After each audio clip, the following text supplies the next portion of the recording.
the 4-star quarterback, top 10 player in the class of 2026. He was committed to Georgia. It's been all things Georgia here over the last couple of days, but Georgia getting some tough news on the recruiting trail.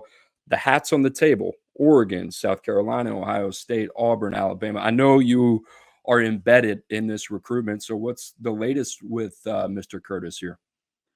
Yeah, it was a tough blow for Georgia. I think they'll be fine. But moving forward, the Bulldogs are very much under consideration. I'm not ruling them out. I know that there's some people in that family that absolutely wanted him at Georgia and could see things working out for Georgia in the long term. But the fact of the matter is he wasn't completely done with this process. He wanted to take visits. He wanted to get around the country a little bit more. You could say his decision was a little premature, but right now I'm watching two schools more than any others, and it's really South Carolina and Ohio State.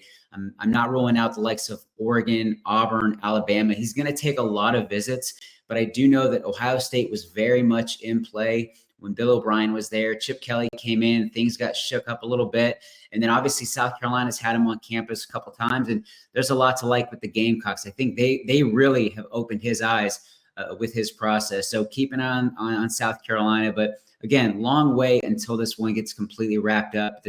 He's going to take a lot of visits, talk to a lot of coaches. I'm sure people are going to come out of the woodwork and just offer and make a run at him. But right now I'm kind of watching, like I said, South Carolina and Ohio State the most.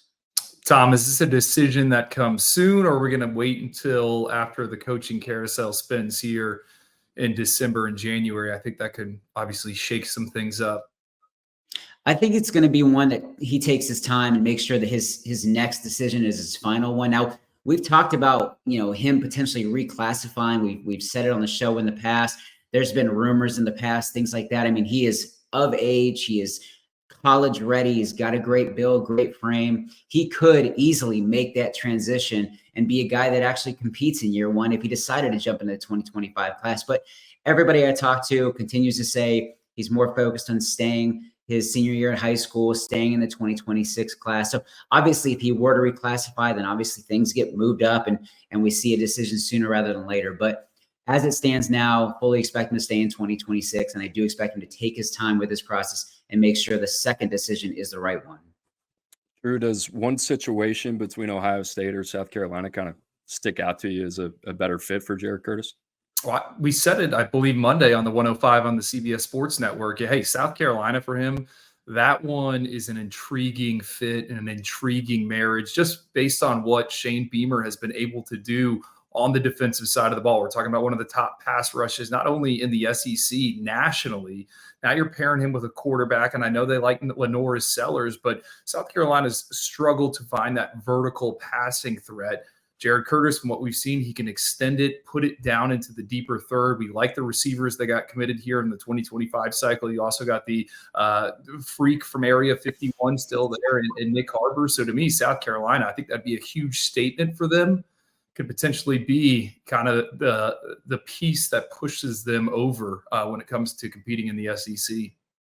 Tom, you said he's going to take a lot of visits. I'm just wondering, is there like a dark horse that we should like keep our eye on here that you could see him kind of like, all right, maybe Alabama turns it up, maybe Oregon turns it up, that you could see being, a little bit more of a vested interest in Jared Curtis here over the next couple months? I would call South Carolina and Ohio State the front runners right now, but when he gets back out to Oregon and USC, I think those two schools were very intriguing to him. They have a lot to offer. And then in the South, you got Auburn and Alabama that are absolutely going to go all in and try to land him. Obviously, if that means that he's staying in the 2026 class, if that were the case. But again, I think you could honestly call the dark horse Georgia because of the fact that he's moving on and people are saying like, oh, he's going to be focusing on other schools. But again, don't rule that out because I think that there's a lot of people that really, really like Georgia in his family, and Jared loves Georgia. So I'm not completely ruling it out, but like I said, we got a long way to go, but don't rule. Bulldogs fans that were, getting upset on Twitter, taking shots at him, saying he was chasing the bag, getting the NIL money. I'm just saying they might be backtracking a year from now if we talk about him being in Georgia's class again. I wouldn't exactly hate like an Auburn fit. I mean, you think about what they brought in over the last couple of years, Walker White, Deuce Knight this year committed 2026. It gives them more of like a high floor option, not to take anything away from Jared Curtis, but certainly more polished than those guys, more day one ready than the two aforementioned there. So we'll see what happens with Jared Curtis. Long way to go.